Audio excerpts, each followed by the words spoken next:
Hey guys, your boy K back here doing another review with movies in a nutshell, but fuck movies today. We're doing shows since Umbrella Academy Season 2 just came out on Netflix.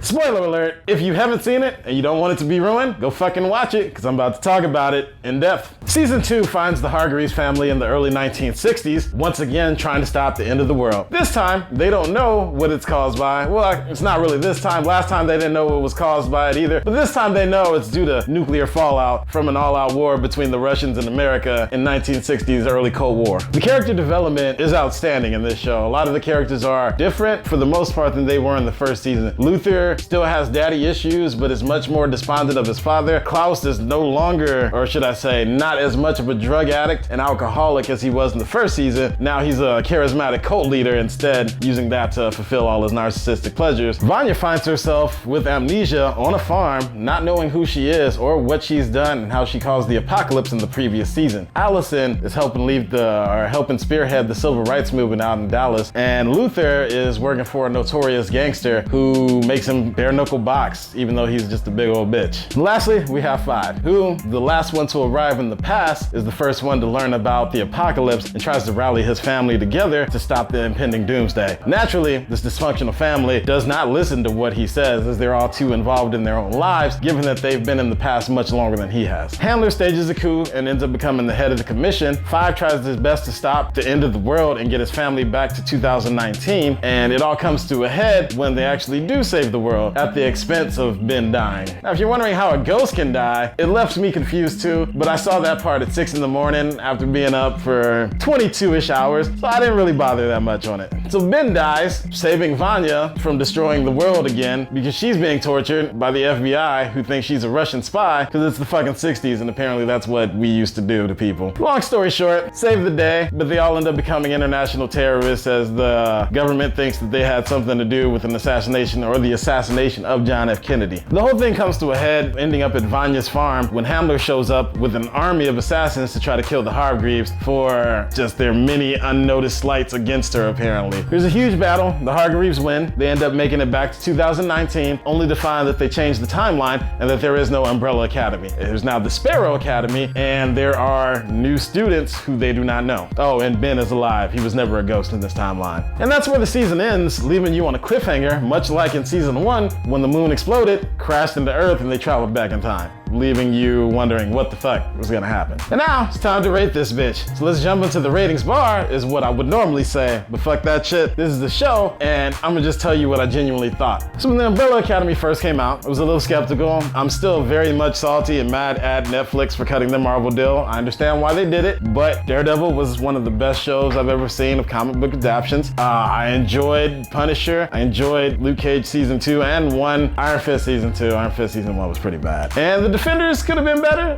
but Jessica Jones was pretty dope all around too. There's a lot of good material there. So when I found out that all of these shows were getting axed, I was understandably angry, because some of these shows set up good future runs. The Umbrella Academy came in, swept me on my feet if I'm being honest. I didn't think it had it. Netflix found good source material with some of these independent comics. Between the Umbrella Academy and Lock and Key, they're building a solid slate of original Netflix shows based off comic books. Overall, I fucking enjoyed Umbrella Academy season 2. It's a damn good show. I binged the whole thing in about 8 hours, no bathroom breaks, no pausing, just fucking right down the line from 12 a.m. to about 7:40 in the morning. I didn't even jerk off. It was fucking amazing. Like, it held my attention the whole time. But unfortunately, there's still that part of me that really fucking misses those Marvel shows. So I can't give this full marks. It's not this show's fault. It's not comic creators' fault, which is Gerard Way of My Chemical Romance. I mean, I know what you're thinking. That guy who makes teenage girls go crazy. Yeah, he made some, I won't say great comics, but he made some pretty good shit, honestly. You know, he's done some work for DC. I think he's done some work for like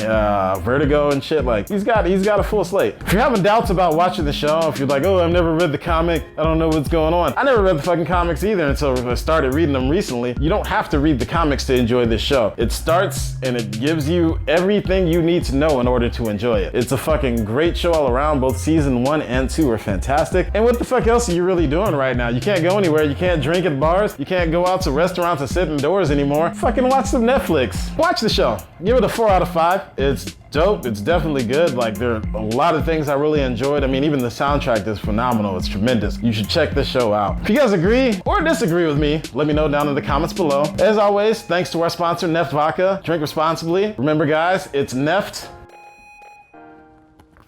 or it's nothing. Be sure to subscribe, like, and hit that bell to turn on notifications so you don't miss any content that we're doing, starring either myself, Art, Journey, or Sarah. Once again, I'm Kay, and you guys can follow Journey and Art on both Twitter and Instagram, and I'll see you guys there in your comments when I'm lurking at 3 in the morning, drunk, often naked.